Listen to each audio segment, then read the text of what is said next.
ومن تبعهم بإحسان إلى يوم الدين. marka hore waxaan salaamayaa ummadda islaamka oo dhageysanaysa khatinka kulan cilmiyeedkan 12aad ee la qabtay sanada 2014 inta kadib waxaan rabaa inaan wax yar oo warbixin ah ka bixiyo kulan cilmiyeedkii 12aad ee lagu qabto magaalada Boosaaso gaar ahaan Masjidka Rawda sanadan 2014 waxaa la qaatay saa u jeedaan kulan cilmiyeedka ciwaanka ah amalada qalbiga ama acmaasha qalbiga waxa uu soo bilowday 15kii bisha afraad 2014 waxaanu khatigiisa fadhinaa caawa ah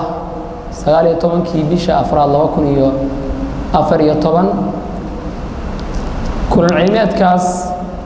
waxaa ka baxday duruus waxaan marka rabaa inaan wax yar ka sheego duruustaas ka baxday iyo goobaha ka baxday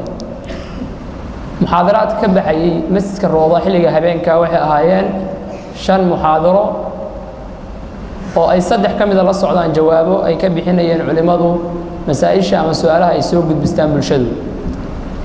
habeenkii koowaadna waxaa la socday furitaankii oo ay ka hadleen mas'uuliyiin kala duwan caawa xiritaankaana waxa la socda habeenka shanaad waxa la socda xiritaanka in hadda u joogno waxa kale yana 5 habeen subax maalintooda socday duruus kala duwan duruustaasi waxa jiray kelmado ka baxayay daabuurka iskuulada oo ah 9 iskuul oo ay ka baxday 9 kalimo oo kala duwan waxa kale oo jiray kalimaad ama muxaadaraad ay culimadu ka jeediyeen ama u jeediyeen ardada macadiyada oo loo jeediyay 3 macad oo qaybtooda halka la isugu keenay ardada kelmadaha loo jeedin waxay 4 muxaadaro oo kala duwan waxa kale ardada culimadu saas oo kale ay ka jeediyeen jaamacadda bariga Afrika duruus gaar ah 3 darsi oo yana kala duwan oo lagu daweynayay ama xiriir la leh canaawinta acmaal qulub hoostageysay waxa kale oo yana jiray aqoon isweydaarsi ama kulan ardada iskuulaadka magaalada Boosaaso sida sare la isugu keenay Masjidka Rawda oo ay ka baxeen 2 darsi iyo waliba oo lagu daweeyay tahriibta iyo dhaqanka wanaagsan ama akhlaaqda wanaagsan iyo dood furan marka kadib ardada loo qabtay waxa jiray tababar gaar ah oo mashruucan ama acmaal qulub multaqaha garab socday oo la siiyay gabdhaha ducaada ah oo isna ka koobnaa 2 darsi oo ka dhacay xarunta macadka Ibn Hajar waxa kale oo yana jiray muxaadaro loo qabtay gabdhaha oo hal muxaadaro ah oo gabdhaha magaalada Boosaaso masjidkaani uu buuxsamay banaankiisu waxa kale oo jiray oo xiriir la lahaa shaqadan socotay 5 cisho 4 khudbo oo jimcaha ah oo mowduucan xiriir la lahaa oo lagu qabtay masaajid kala duwan magaalada ah guud ahaan marka duruusta baxday waxa kale oo jiray iyada ruuxadeeda darsi ka baxay dawladda hoose oo laga hadlayay ama culimadu ay ku dhawaaqeen aan laga tagi karin gudniinka sunniga ee gabdhaha ugana digeen gudniinka fircooniga ah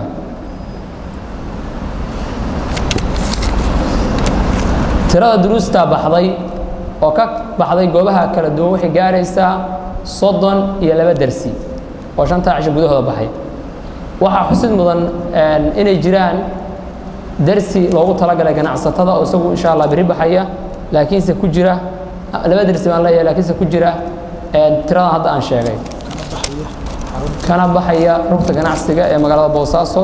guriga ay ka degan yihiin inta kadib gudiyada shaqeynaya waxay kala ahaayeen 4 gudi gudiga farsamada gudiga iclaamka gudiga amniga gudiga dhaqaalaha waxa kale oo jiray saabtiin culimada duruusta jeedinaysa isku darka xubnaha ama ha noqdeen gudiyo ama ha noqdeen culimada ka shaqeynaya tirada waxay ahayd 55 qof oo 13 kamid ay tahay culimadii duruusta soo jeedinaysay meelaha lagala socday ama laga dhageysanayay kulan cilmiyeedkan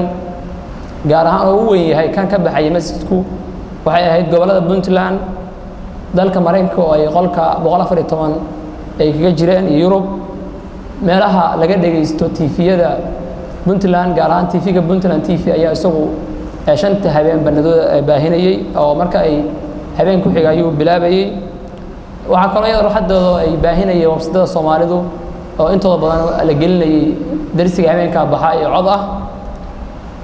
cidda baahinaysa si toos ah waxay isugu jireen miidiyuhu kuwa caawa joogay kuwa aan jooginba